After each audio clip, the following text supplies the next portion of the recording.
When it comes to iconic locomotives, the F7 is hard to beat.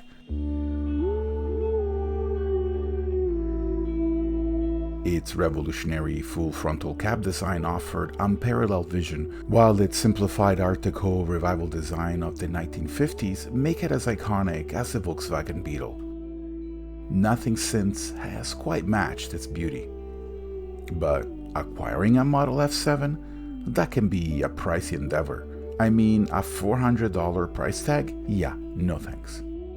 Then, a second-hand, decade-old Proto 1000 F3 popped up for sale. It's not as detailed as its pricier counterparts. It also lacks a decoder and a speaker, and yeah, it has chicken wire instead of those sleek F7 grills, but it was significantly, and I mean significantly, cheaper. I get it, the scariest part of weathering is taking the plunge. Nobody wants to wear an expensive model. This is where a bargain price locomotive is perfect.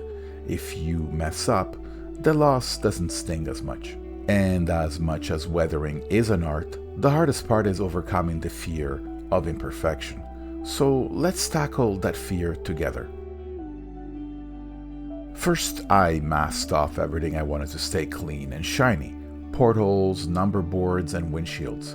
I also covered 2 out of the 4 radiator fans, since the speaker sits right beneath them.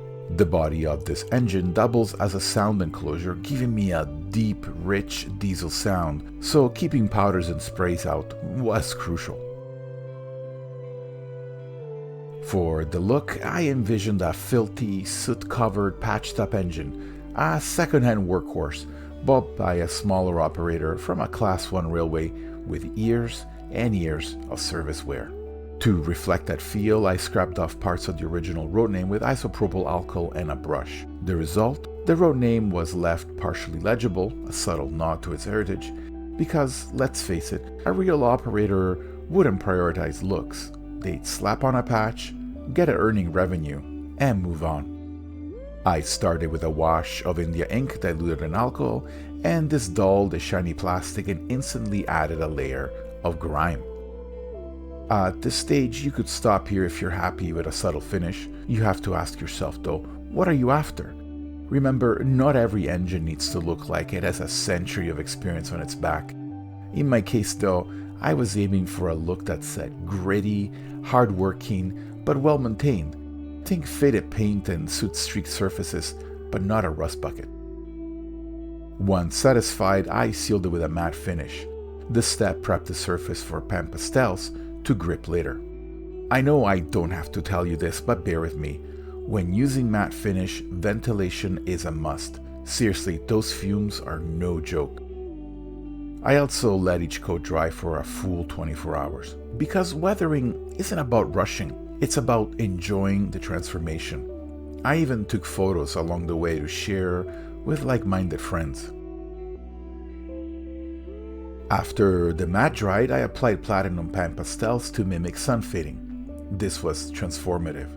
The model now looked like it had spent years under the sun. I didn't neglect the trucks either. They're essential for realism. Even if the pastel seemed heavy-handed at first, the next matte coat mellowed everything beautifully. Next, I used brown pastels for dirt and grime on the trucks, chassis and roof, places where grime naturally collects, and another matte coat locked it all in. Then came dark gray pastels, adding depth and soot to the roof, especially near the radiator fans, exhaust stacks, and grills. Finally, I applied weathered black pastels for the exhaust, fans, and all the ventilation grills. I also applied some to the body. This gave the impression of heavy use. A new matte spray, recommended by my local art shop, set the pastels beautifully without fading or clumping. For the final details, I used Tamiya panel lines paint and a fine brush to highlight small details. The step made everything pop, giving the model a polished, or maybe not so polished, but definitely a professional finish. I also touched up the wheels to dull their shine, and one last coat of fixer sealed everything in. The big reveal?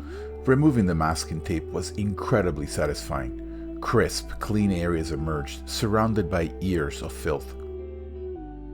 The windshield even had realistic wiper patterns, and the roof is coated in exhaust stain. Finally, I cleaned the wheels with rubbing alcohol, and this ensured that the model would run as smoothly as it looked. This once overlooked Proto 1000 F3 is now a gritty, soot-covered workhorse. Originally introduced at the end of World War II, this 80-year-old veteran is ready to tackle its duties on my switching layout. It may not be an F7, but it's earned its place, pulling its weight as a testament to the power of thoughtful weathering.